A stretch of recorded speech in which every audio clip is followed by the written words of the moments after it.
Olá, eu sou a Mayara, sou estudante do quarto período do curso de Letras da UFLA, faço parte do MEAD desde agosto de 2019, sob a orientação da professora Márcia. Gostaria de agradecer às mulheres incríveis dessa mesa que me cederam um tempinho da fala delas, em especial a Ana, para dar continuidade à minha fala, que por problemas técnicos não ocorreu no dia 4 de novembro, com a Miriam. Então, eu vou dar início à minha apresentação e continuar essa fala.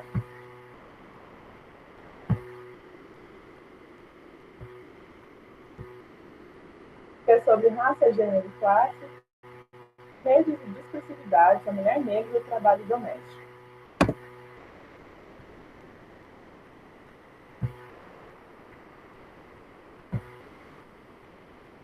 No primeiro slide, eu trago como discurso articulado.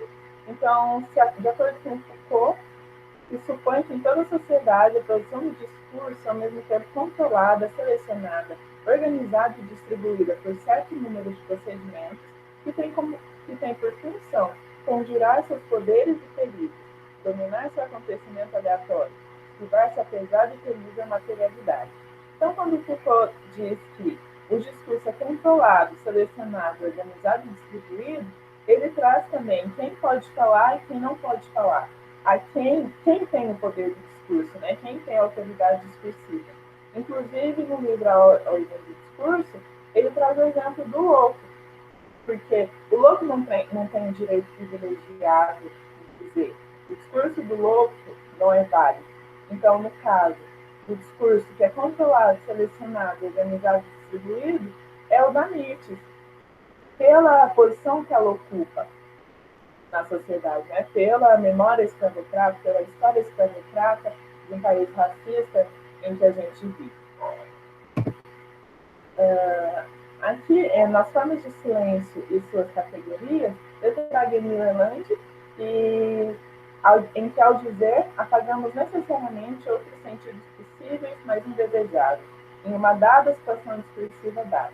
Então, nós vamos ver mais claramente esse exemplo nos comentários, em que as pessoas culpabilizam a Nietzsche, né, apagam culpabilizam a mãe do garoto, em decorrência desse, para não falar que são racistas, elas dizem outras palavras, elas fazem uso de outros recursos, como a palavra mas, né? Eles trazem muito lamento, a morte, mas, né? Então essa situação discursiva dada, que as pessoas não dizem por trás dela.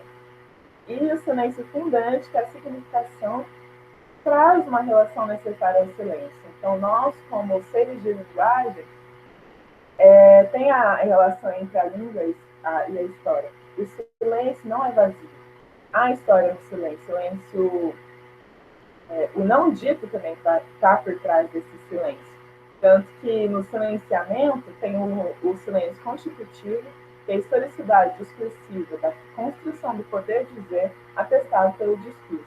Quando a gente diz descobrimento do Brasil, a gente silencia, a gente apaga a história dos povos que moravam aqui, que viviam aqui no Brasil, e valida a história desse país a partir do momento que os portugueses chegaram, né? A validação do discurso é feita a partir de povos brancos que chegaram nessas terras para explorar, colonizar, e a gente também pode ver isso no mito da democracia racial, que a gente apaga, a gente silencia que o racismo não existe. A gente fala mito da democracia racial, a gente sabe que o Brasil não é democrático racialmente, mas hoje em dia, por não haverem ataques tão diretos à população negra, à população indígena, as pessoas ainda consideram que o Brasil vive democraticamente. No silêncio local, a interdição do dizer, a censura, na censura proíbem-se certas palavras para proibirem certos sentidos. No próprio caso da ditadura militar, naquele cartaz "Ame ou odeie", o que estava por trás daquele cartaz? Né? Qual o período histórico que o Brasil estava vivendo? Dando continuidade. A contextualização do acontecimento, que como foi a morte do menino que caiu do nono andar do prédio de Recife. Uma criança de 5 anos caiu após ser deixada aos cuidados da patroa da mãe. Sari Corte Real, primeira-dama de Tamandaré, foi presa por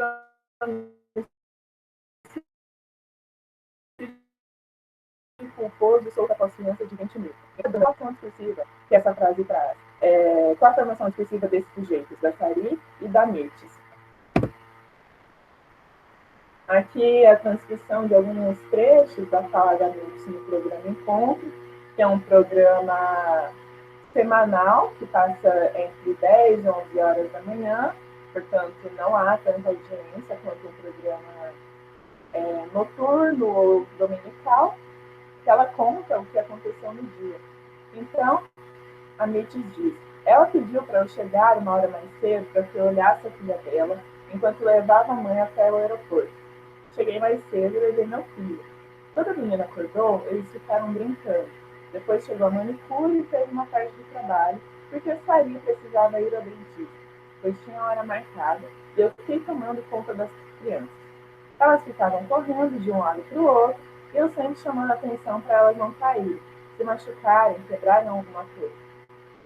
Elas não obedeciam, e eu disse que não as levaria para passear com a Mel, a cachorra da família. Antes de sair, avisei Sari que não levaria as crianças comigo porque elas estavam fazendo bagunça. Miguel chorou um pouco e eu disse a ele 3 vezes: mamãe já volta. Então, saí com a Mel e quando voltei, passei na portaria e o zelador disse que alguém tinha caído do prédio. Momentos depois, vi meu filho estirado no chão. Ela confiava os filhos dela a mim e a minha mãe. Na única vez em que eu confiei meu filho a ela não teve paciência. Se fosse eu, nem teria direito à criança. Essa última fala, se fosse eu, nem teria direito à criança, a Nietzsche traz toda essa memória discursiva, todo esse histórico dessa validação discursiva de que o Foucault fala, né? Se fosse eu, então, se fosse eu quem? Se fosse eu, uma mulher negra, uma mulher pobre, que não tinha acesso a estudo, que trabalho para uma família de pessoas brancas, eu não teria direito à fiança, eu já estaria presa, porque toda a estrutura já corrobora para que pessoas como ela sejam mortas ou encarceradas. Aqui a Mitch, no programa Encontro, ela está no quarto onde ela dormia com o Miguel, né, uma mulher que está buscando por justiça, uma mulher simples, que também não foi ouvida, continua solitária nessa busca por justiça, porque ela sabe que a justiça é feita para certas pessoas. Então, aqui eu trago um estudo sobre o trabalho doméstico no Brasil, que realizado pelo IPEA, foi divulgado no final, né, de 2019, que diz que as desigualdades são maiores para as mulheres negras. O número de trabalhadoras que se dedicam a essa atividade caiu de 1995 para 2018. O Instituto de Pesquisa Econômica Aplicada divulgou nesta segunda-feira, dia 23, um retrato demográfico do trabalho doméstico no Brasil, que mostra a redução na proporção de mulheres ocupadas que se dedicam a esse tipo de atividade, de 17% em 1995 para 14,6% em 2018, em média. O índice sobe para 18,6% entre mulheres negras contra 10% quando se trata de mulheres brancas. Então, o número para mulheres brancas, como a raça e a classe estão, né, não tem como a gente falar sobre economia sem falar sobre raça e classe, claramente a gente vê que as mulheres brancas supostamente conseguiram mobilidade social, enquanto as mulheres negras se viram ocupadas a trabalhar em casas de família. Então, toda essa historicidade é refletida nesse discurso, nesses dados, nesse país com histórico escravocrata.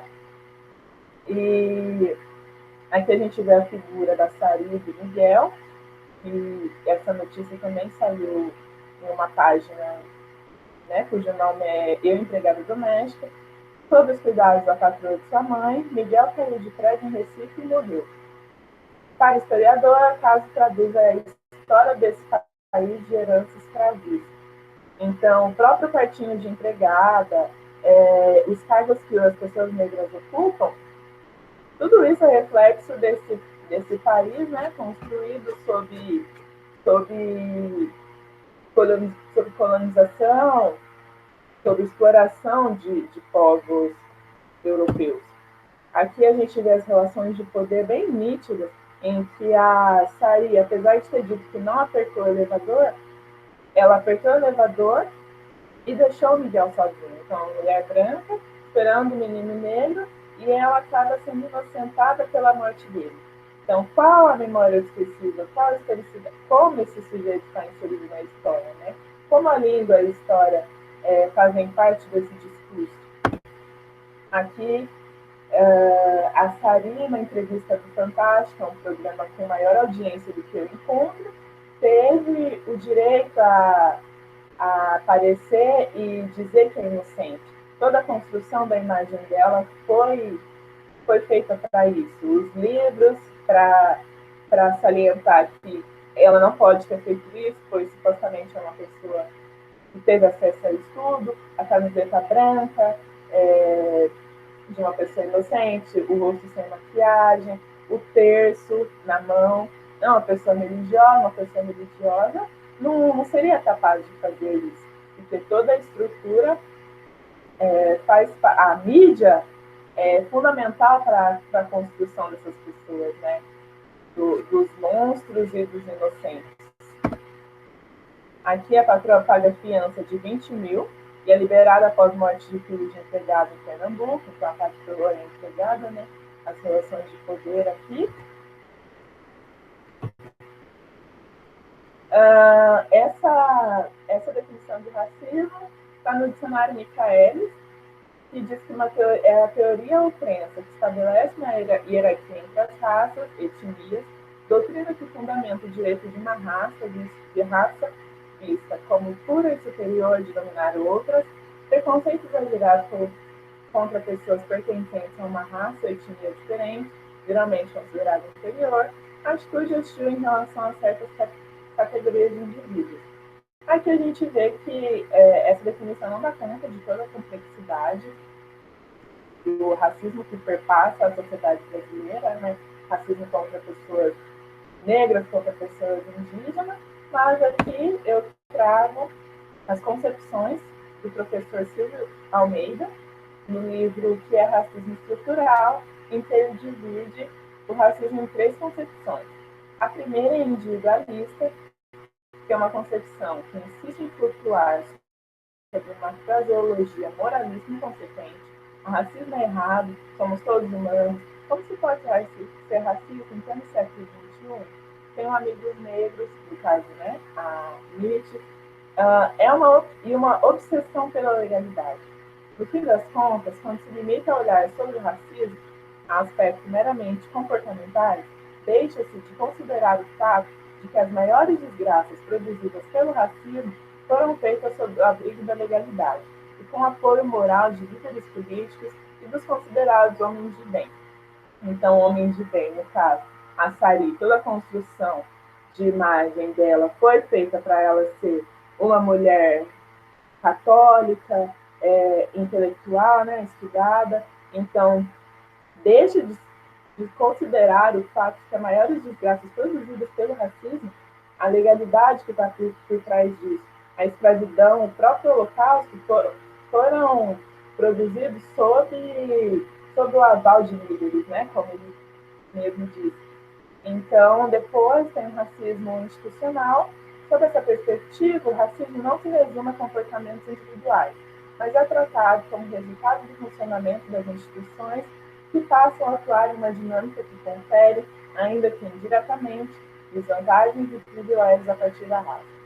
É menos evidente, muito mais sutil, menos identificável em termos de indivíduos específicos que cometem os atos. Se origina na alteração de forças estabelecidas e respeitadas na sociedade. Portanto, recebe muito menos condenação política do que o primeiro tipo. Então, quando ele diz que recebe muito menos condenação política, o próprio fato de amites e milhares de empregadas domésticas serem negras disfarçam o fato, a existência do racismo, porque ele é sutil. Então, para a população brasileira, é normal pessoas negras serem mortas pela polícia. É normal que pessoas negras não consigam certas vagas de emprego. Então, todas as instituições funcionam para que o racismo se mantenha e mantenha as pessoas brancas, né, em certos cargos, e pessoas negras ganhando menos, tendo menos acesso à educação, tendo menos acesso à saúde. A terceira concepção é o racismo estrutural, que é uma decorrência da própria estrutura social, ou seja, é um modo normal com que se constituem as relações políticas, econômicas, jurídicas e até familiares, não sendo uma patologia social e nem um desarranjo institucional. O racismo é estrutural. Então, dentro do capitalismo, o racismo vai ser estrutural, porque ele depende disso para que as próprias estruturas, né, como ele mesmo diz, encarcere, pague menos, faça com que mulheres negras que ganham menos paguem mais impostos, enquanto os grandes empresários continuam pagando muito menos. Homens brancos, né? Aqui, faz a definição de biopoder necropolítica do Achille Mbembe, que é camaronês, mas a teoria dele dialoga muito com Foucault, que o Achille Mbembe vai dizer que a noção de biopoder será suficiente para designar as práticas contemporâneas mediante as quais o político, sob a máscara da guerra, da resistência ou da luta contra o terror, opta pela aniquilação do inimigo como objetivo prioritário e absoluto. A guerra não constitui apenas um meio para obter a soberania, mas também um modo de exercer o direito de matar. Se imaginarmos a política como uma forma, devemos interrogar-nos: qual é o lugar reservado à vida, à morte e ao corpo humano, em particular o corpo ferido ou assassinado? Que lugar ocupa dentro da ordem do poder?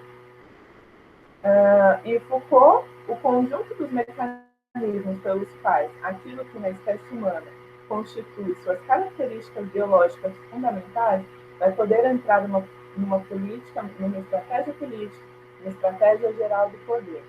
Eu trouxe a necropolítica porque, apesar de o Miguel não ter sido morto diretamente pelo Estado, né, não foi um assassinato que resultou de uma ação policial em uma favela, enfim, a gente vai ver nos comentários quem pode morrer, né? Qual é o lugar reservado à vida e qual é o lugar reservado à morte, né? Então, qual é o lugar reservado à morte de uma criança, de uma pessoa negra, e quem ocupa essa posição de ter direito à vida?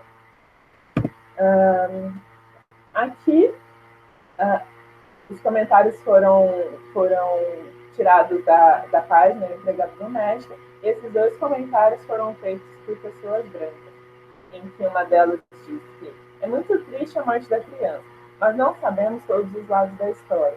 Ninguém imaginaria que o menino iria descer e escalar o prédio. A razão do menino não descer com a mãe é desconhecida. É responsável legal pela história é a mãe.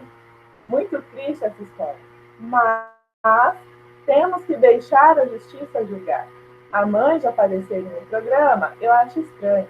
Vamos aguardar as investigações. Então, o mas, ele silencia o argumento anterior, em que ela diz que lamenta a morte, porém não sabe os lados da história. Então, o lugar que a Mirtes ocupa, a formação discursiva da Mirtes, dá o direito para essa pessoa culpabilizá-la. O não dito que ela traz aqui, então, ela diz que é racista, mas não pode dizer isso. Então, ela tem que deixar a justiça julgar. Ela traz como se a justiça fosse realmente para todos. Então, a política do silêncio, em que se diz X para não deixar dizer Y, está sendo sentido a se descartar no dito. Em nenhum momento ele cita Sari. Ele culpabiliza a todo momento a morte, a Mirtes, que estava prestando serviço a Sari. Então a gente vê como essa historicidade, essa memória discursiva, esse racismo Está tudo implícito nessa fala, quando ele traz o mas e quando ele traz temos que deixar a justiça julgar. Dá a entender que a mãe já apareceu em um programa, acha estranho, vamos aguardar as investigações. Então, a Saria está isenta de toda essa situação, e a Mirtes, né, que é negra, é mãe da criança, acaba se tornando culpada. Segundo comentário, também de uma pessoa branca, ela diz: por que essa mulher, essa mãe, levou essa criança para o trabalho? Gente, misericórdia. Cada mãe conhece seu filho. Por que ela levou? Por que ela levou? Deveria ter ficado em casa com o menino. Perdesse o dia de trabalho e não levasse o menino. Então, diz que, novamente, culpabiliza a Mirtes, as relações de poder impostas pelo racismo estrutural, porque não tem problema ela perder o dia de trabalho, não tem problema ela perder o emprego que ela precisa para ficar com o menino. E em nenhum momento a Sally novamente é culpabilizada, porque esse inconsciente, essa memória discursiva, trazem que as pessoas negras, elas têm o direito a morrer, né? Como foi dito no slide do Steve Hand. A necropolítica dá esse aval para que crianças negras morram e nada aconteça. Para finalizar, eu trago a Laudelina de Campos Melo, que foi a fundadora do primeiro sindicato de empregadas domésticas no Brasil. Ela era empregada doméstica, mineira de Poços de Caldas, fundou, né, o primeiro sindicato, que reivindicou diversos direitos para as empregadas domésticas. E a Lélia Gonzalez, que trabalha a mexicanidade, então como é ser negro na América Latina, na América do Sul. E a frase da Lélia que diz: nós mulheres brancas, nós mulheres e não brancas, somos faladas, definidas e classificadas por um sistema ideológico de dominação que nos infantiliza. Ao impormos um lugar inferior da sua hierarquia,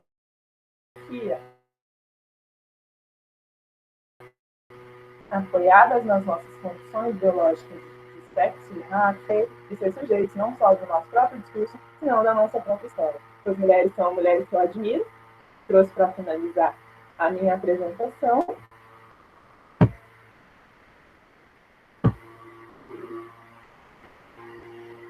Gostaria de agradecer novamente por terem me ouvido e até mais.